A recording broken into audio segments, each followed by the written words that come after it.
Good morning everybody, welcome into Friday the 9th of June 2023.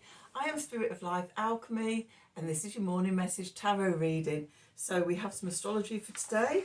I'll just consult my records. So the moon, it starts off the day in Aquarius. This is UK time, British summer time. You know, change your times for your own time zone, so you might be slightly or quite a lot different to where we are in the UK, but this is all done from the UK. So at the moment we're on British summertime, which is Greenwich Mean Time stroke Universal Time plus 1 hour. So the moon, after that little introduction, we'll get on with it.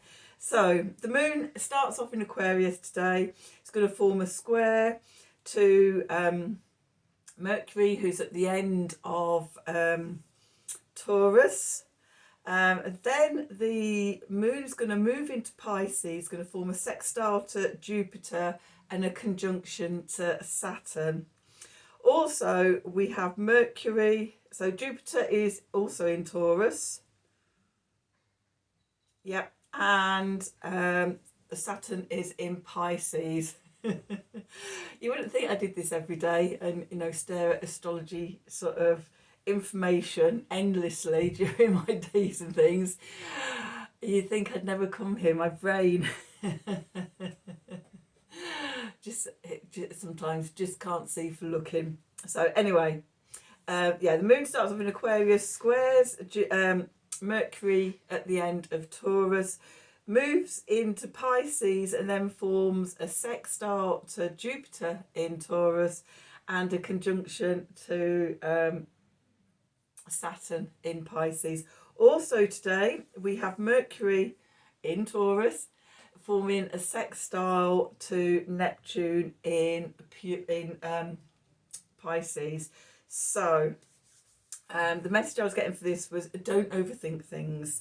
Connect your imagination to your intuition, dream big, then ground in those dreams into the physical, bringing the spiritual, the 5D, down into the physical, into matter, into 3D. Okay, so we got there in the end. Let's put another. I've got all my crystals in my windows. You might see sort of when the sun's out, we have little rainbows from the crystals everywhere. I don't know if you can see them. I know I've done zooms and I've had them on my face and all sorts. This used to be my treatment room before it became my recording studio and office. So yeah, it used to be all my clients would lay here with rainbows and sun, just sort of infusing the healing energy of our treatments. And now I see my clients, because I don't do so many clients these days. I see them in my front room. I take my couch down, put it up, but have this space for doing more of my online work and stuff. So anyway, that was a little sidetrack, wasn't it? Anyway, there's rainbows everywhere in here. I don't know if you can see them. So let's do some cards. We're going to have the Wisdom of the Oracle deck and the Tarot of the Cat People, a new tarot deck that I got for my birthday, that I've been coveting forever, and it's like, oh yeah, if anybody wants to buy me a new tarot deck for my birthday. So yes, they've manifested in my life. I've had a little play with them. They work wonderfully. I'm loving them, and just the imagery. I'm sure I've told you all before on this channel that I buy decks that I consider beautiful. Just have to really be in love with the artwork. I don't think I've got anything close to a standard, what you would consider a standard pack. I really don't like the imagery in it. And even so, over the years since I started, I think my first deck I had was a mythic deck, the Greek not stories, what they're called, it's Greek myths. Mythic. That was one of my starting decks, and and then there's like a new age, like Aquarian one, but it was a bit more hermetic than that. A bit golden dawny. I can't even remember what it's called. I know the style of it when I see it. But then I really went sort of for my Thoth. My Thoth was my main deck for years. Thoth and Osho Zen. You couldn't get two different decks. But then sort of, yeah, as I've moved into doing this channel, it's been like sort of, yeah, just beautiful artwork decks. So anyway, we'll have a little play with the cat tarot today. Tarot of the cat people. So anyway, again, back to the reading. What do we need to know for today? Friday the 9th of June 2023. Messages from Spirit, please, for the collective. What help, advice, support and guidance can Spirit give the collective to help us navigate today's energies for my highest and greatest good? What do we need to know? So let's just split the deck.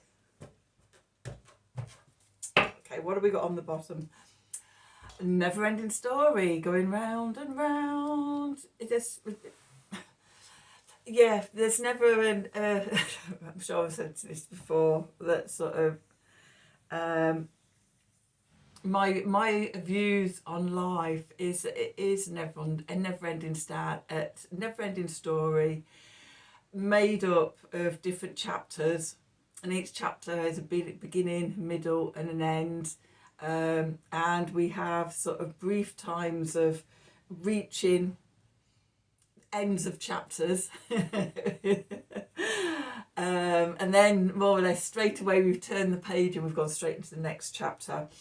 I don't think the story ever ends until the moment we die. I've had some weird experiences with people that I've known and friends having experiences where they talk or they've written about, you know, finding heaven on earth or something, you know, really come to a profound place in their life.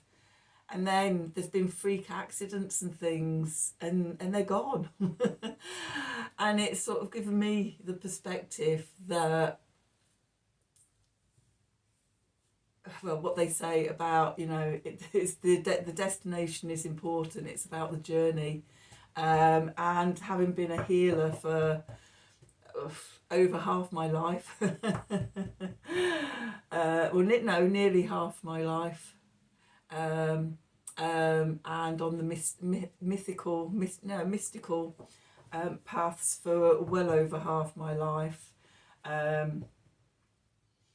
just see it's like sort of the chapters are just the different layers. And we do the work and we unpeel the layers and we unpeel the layers. And I don't even think in one lifetime we very often get to peeling all the layers. We might do all the layers for one lifetime, but I think sort of it's beyond that. Although saying that, as I'm saying that, there's a little thoughts coming into my mind that it's like, well, we're at a different time now. We've all come back for something. We're creating the new earth paradigm. So, you know, I'm going on hindsight and past experience and looking back over my lifetimes, experience and things like that. We could be moving into something that's very different. So anyway, never ending story. You're somewhere in a chapter. Let's see what the other cards say. Yin. Okay. Just surrender to it. Okay. Whether you're at the beginning of a chapter, getting into the exciting crescendo, or coming to an end of a chapter, or even maybe a chapter ends on a crescendo, a cliffhanger, who knows? But yeah, the message so far is just surrender to it, enjoy the journey, and building blocks. Okay, so it's, oh God, I've got anything, there we go. Yeah, there is no no discernible end point. It's chapters. It's a never-ending story. cycling round, but I don't think it's just in a cycle. I think it's in a spiral. And generally, if we're showing up and we're doing the work, we're spiraling upwards. Okay. If we're not, if we're in the wrong directions, if we're in a negative place, you know, off track, then we can spiral downwards. But there comes a point, and I used to sort of cover this in a lot of my healing work and teaching work, was about sort of, as a healer and a therapist, it's about, so when you're working with somebody like that, or when you're working on yourself, it's like finding the point to sort of break in and break that cycle to start the spiral upwards. So, you know, whether it's therapies or it's sort of starting a new course of something or other, there comes a point where you have to break the cycle and start coming back up again. So yeah, never-ending story. Surrender to be led on the journey, the yin card, connect to the divine feminine.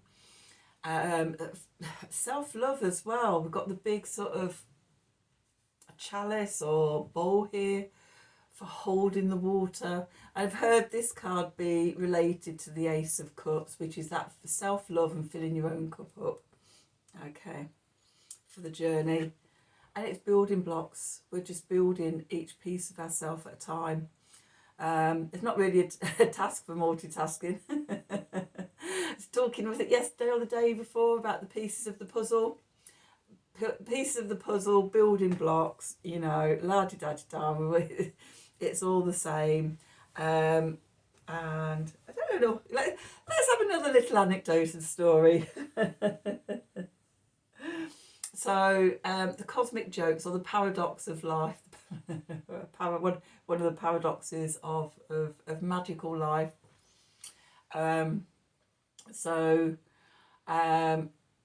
Having been in the magic world for the esoteric, I never know sort of what to call all of this stuff. I don't like any of it.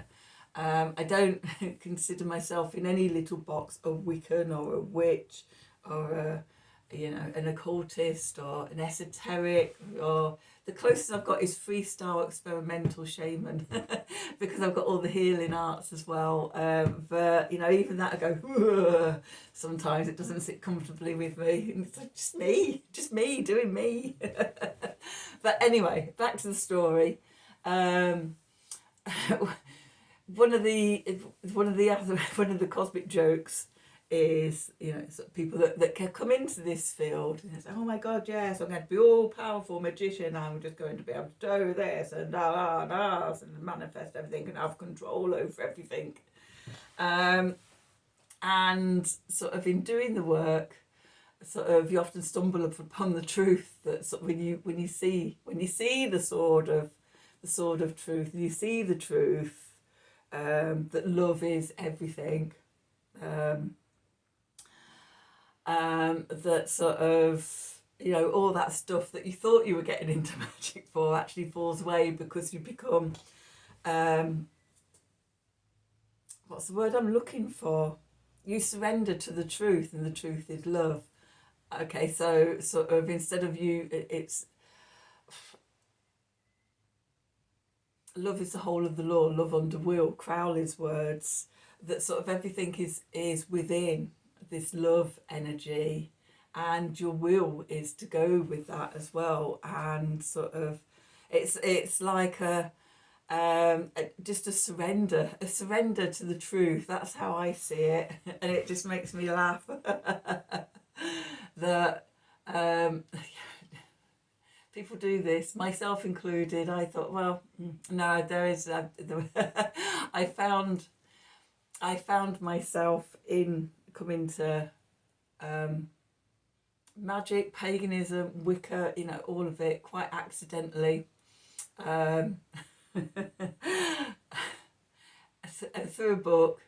I bought the book for a specific purpose because I was desperate. I wanted a spell to end something. I was absolutely desperate. The spell I wanted was in there, but the whole book just opened me up to all of this in the early 90s. I was already a reader and things like that. But yeah, opened me up to getting onto my true path. It took another 4 years until it was the right time to do the spell. And I just woke up one morning and a voice in my ear whispered, "Now's the time for the spell." And then it was done and I was gone. And here I am now. On my way to my second Saturn return. But anyway, enough about me. You don't need to know about all that. Let's get the Tower of the Cat people out. Let's have some cat people. Oh my God, I just love them. Look at the back of the cards just for a start. How beautiful is that? Oh my God. I just love the backs. I just love all the artwork, as I will show you as we begin to use them. So, oh my God, just look at that. They're just so beautiful. I'm easily pleased in life.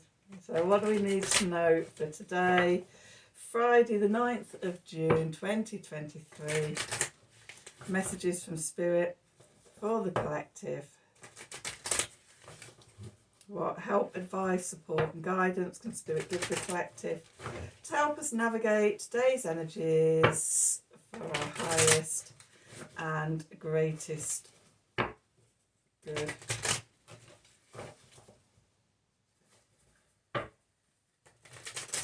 What do we need to know? There is one more. What do we need to know? Oops. See, where are we? What do we got? Ooh, Strength card. I'll show you these cards as I'm talking through them. So Strength in the middle, we've got the High Priestess into the past. Below us, we've got the Nine of Pentacles. Above us, we've got the Five of Swords. And we're moving into the Three of Pentacles. Okay, clarifiers. We've got the Four of Pentacles. We've got the Ten of Pentacles. We've had those two come out together just recently in another deck, it feels like, or maybe it was a personal reading. I can't remember. But I've definitely had the Four of Pentacles and the Ten of Pentacles coming out together, and the Eight of Wands. Okay, at the bottom we've got the Queen of Cups. We've got the Nine of Cups.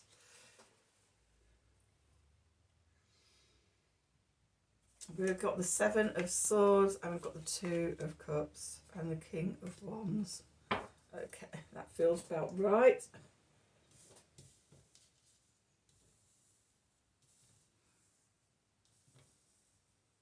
Okay, just have a little cup of tea.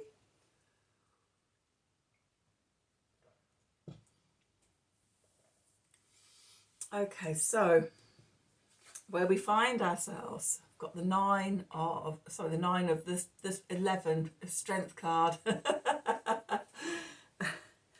This is about taming the wildness inside. But by which I mean, that's a bit of a contradiction of terms actually when I think about it. It's about the wild things that we're taming, all the wild emotions, the fears, the guilt, the jealousies, the shame, the griefs. It's going in and doing the work to heal and integrate those, because as we do that, we gather our strength. Okay, I've talked about this before quite a lot just recently, about empowerment and disempowerment, and how those emotions and old mindsets and things like that disempower us, keep us shut down. Okay, now the work of strength is to examine and heal those, sit with them, work with them, integrate them, and as you do that work, it disempowers their power over you, and you draw back that power into yourself, so you empower yourself And the strength card is being filled with that empowerment. Okay. Where it's come from, we have the High Priestess, and what a glorious High Priestess that is. Oh. And the High Priestess is about, we've listened, we've tuned into our higher self, we've done the oracles, we've done the inner work, the stopping and listening to what we're meant to be doing, listening to our needs, listening to our desires, listening to the inner child, the parts, the soul fragments, we're calling them all back. We've been doing the work, okay, and it's led us to this place of strength. We've been bringing it all back into us, okay, and we have a foundation now of independence and self-confidence. We know we can create our own abundance and everything. You know, we don't need anybody else. That's not to say we push people away, obviously we don't, but we also don't have to sort of rely on other people in the way of oh, I can't do it on my own. I need them. Okay, I need that person. That's interesting why that I told that story before. Somebody once tried to tell me that I couldn't make it on my own and I needed their money. And it's like, oh yeah. So anyway, we're coming back to ourselves. We know that we can have all the opulence, all the abundance ourselves. We can create it ourselves, especially if we've taken back our strength. We've been working with our High Priestess. You know, we're there. We have it all around us. Our opulence and it's self-confident, the way we present ourselves to the world and everything everything like that. Then above we have a message from Spirit. The Five of Swords. Five of Swords here.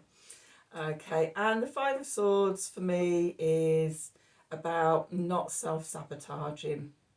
You know, often we get within a hair's breadth of something we want to achieve. It's like it's so close, you can smell it and you can taste it. You almost there.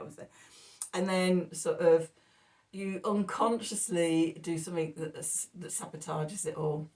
Okay, you have the fear comes up and you can't make that last step.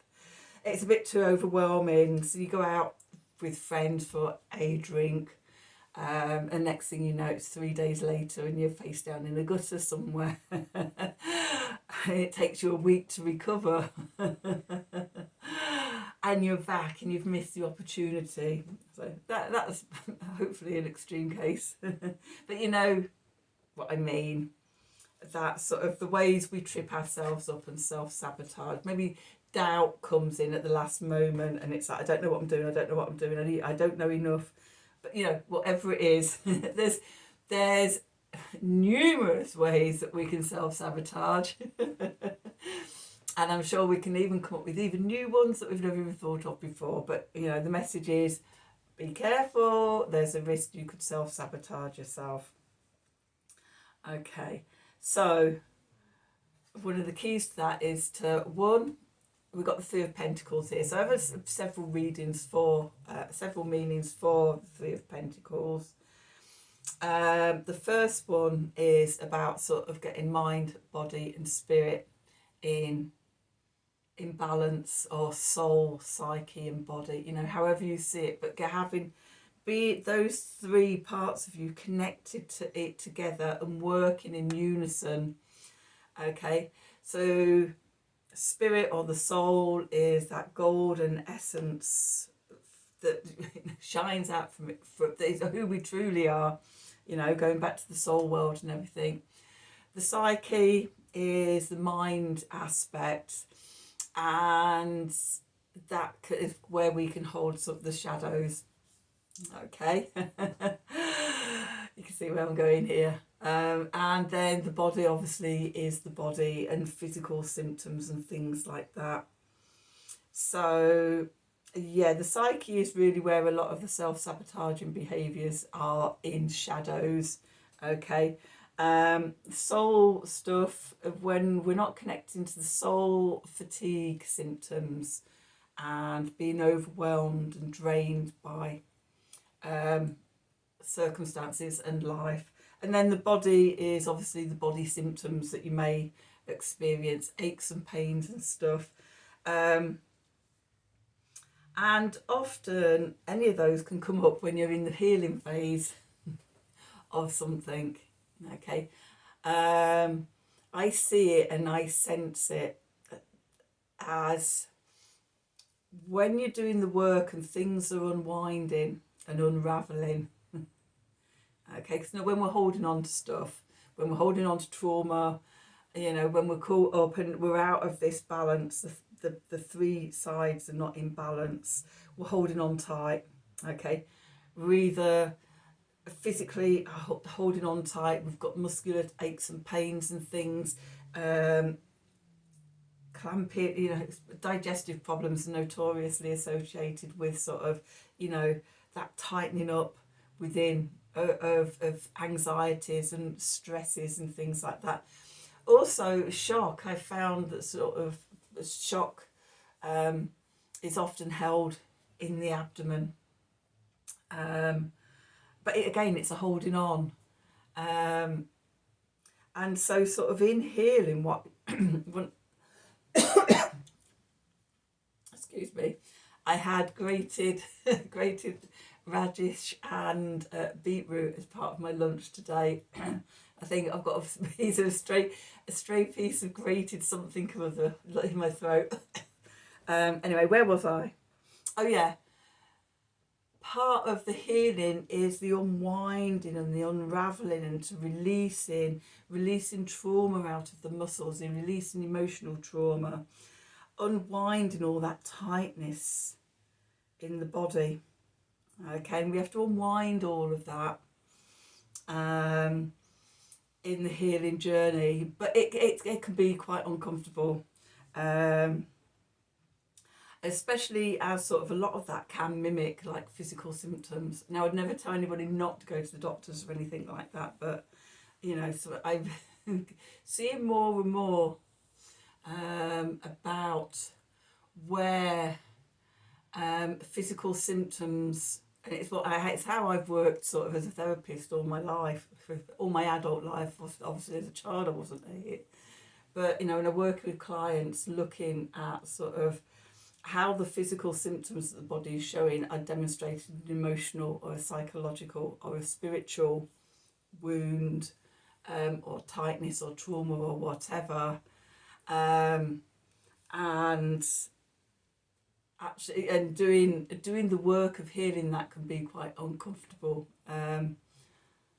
Often people, especially sort of people that aren't doing a healing journey, might just go to the doctors, get painkiller, sort of move. I don't want to see the pain. I don't want to feel the pain, and it's easier to do that. It's like there's lots of different things. I'm going to just leave it there because I could go on for a long time about this, about unwinding the symptoms and unwinding the body, but in there how sort of, yeah, we're just going to put it there. I am thinking about starting writing a blog or a vlog about all this from a perspective of complementary medicine healing and how to listen to the body and what the body's telling us and how we can then work with it when I ever get my shit together. So anyway, back to the point of the card, bringing the mind, body and spirit, the soul, the psyche and the body back in. And it isn't an easy journey, sort of as it starts to release, all sorts of body symptoms come up and everything, which can make you think you've got something physically wrong, and it takes time to work through that. And so yes, that's the first level of the Three of Pentacles for me, of that balance coming back in. And of course, while you're going through that can be a time when we're more sort of open to self-sabotaging ourselves because of the uncomfort. Nobody wants to feel uncomfortable. No one wants to feel in pain or struggling. And it can be very hard to trust yourself going through this type of journey. And I will just once again make that disclaimer. I would never suggest anybody not go to the doctors to get things checked out. Although I don't go to the doctors very often, you know, in the past when I have gone, there's been a few times when I've gone just to get some sort of diagnosis, just to make sure that there's nothing more serious going on. Okay.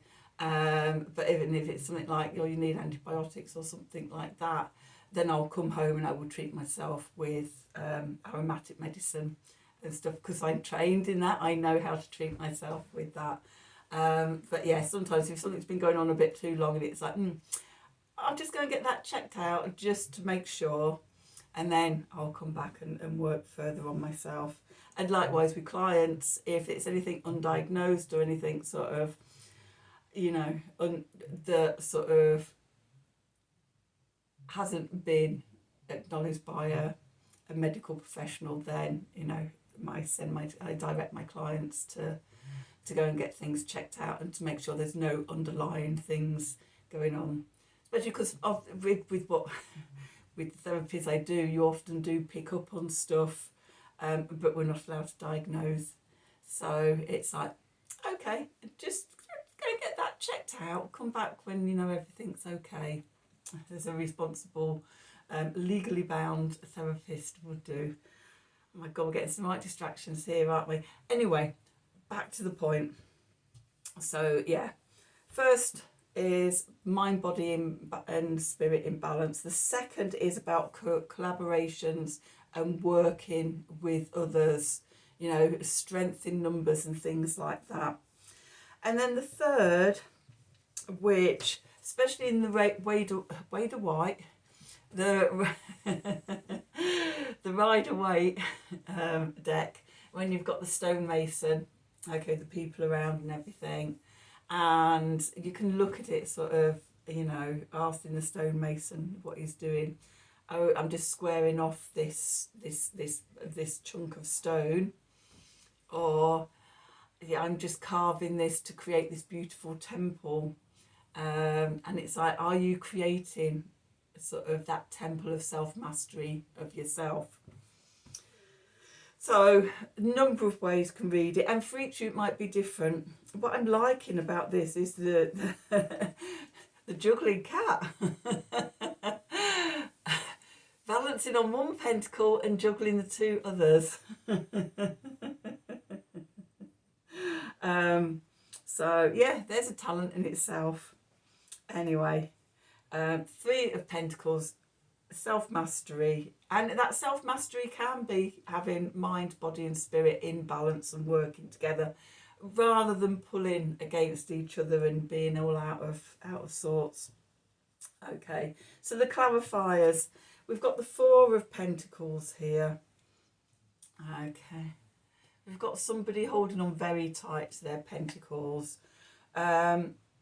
And I always get the message with this card of, don't be a miser.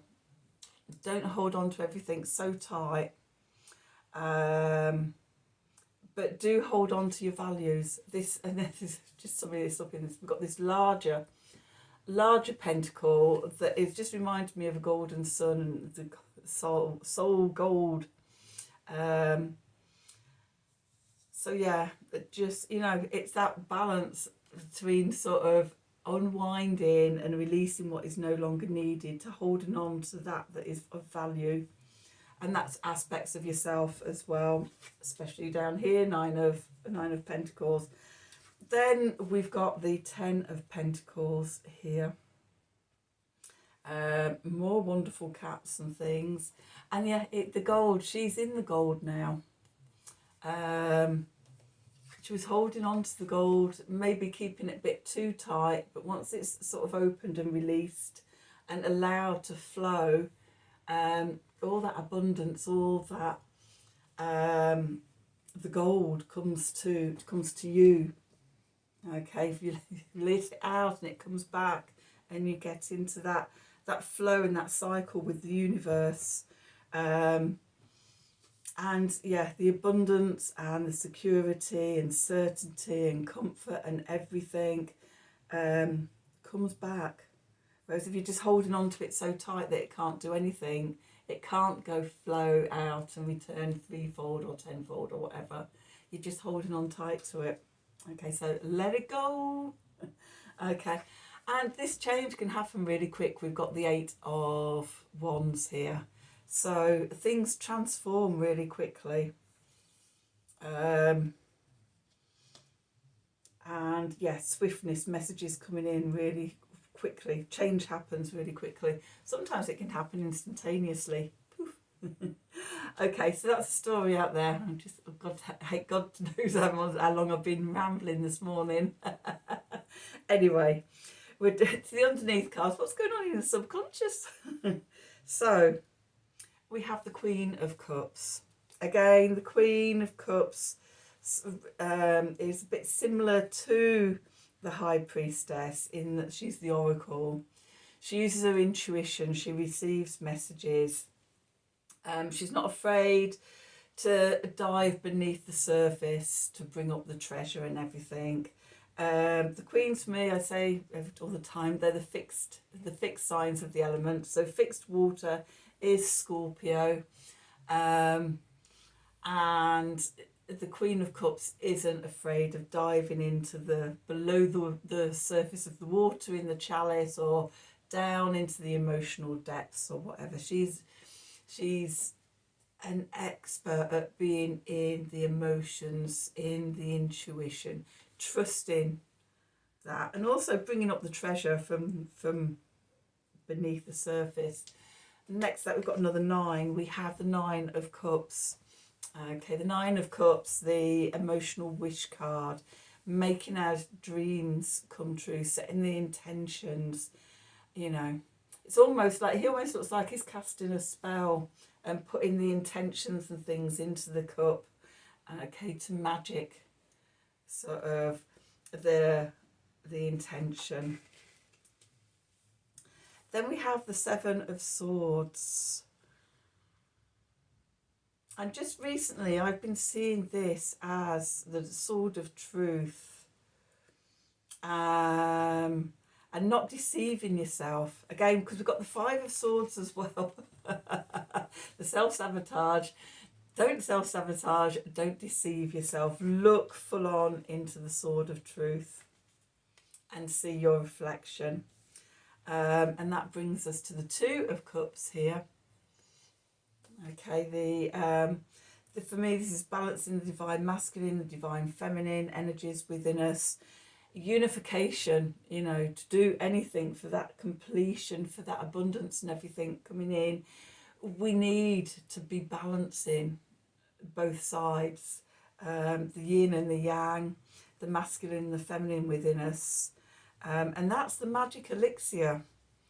That is the alchemical process of, you know, bringing that through. And the result of that is the King of Wands, cardinal fire, Aries energy, I am.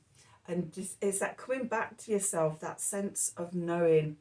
From the beginning, we've listened, we've tuned in, we've listened, we've been working to master our own strength and our empowerment, to the point we have that self-confidence, that strength, that inner power, that confidence, that courage, everything, that inner fire. And we've brought ourselves, mind, body and spirit into balance. Okay, and we can trust.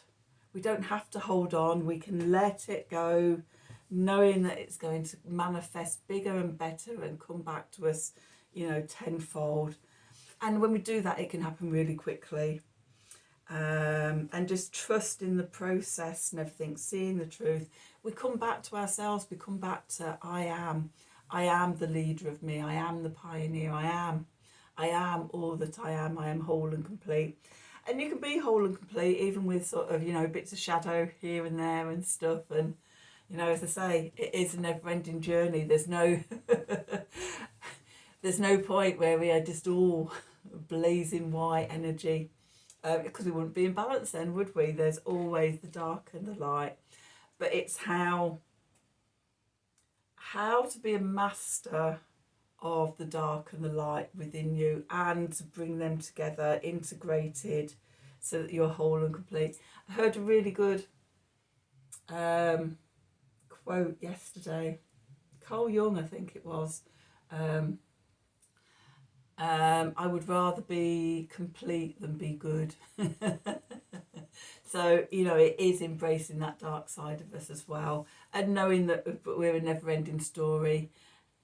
But, you know, we surrender into that, and knowing that each step, each day, each piece of the of the puzzle is another building block that we're there creating ourselves. So, phew.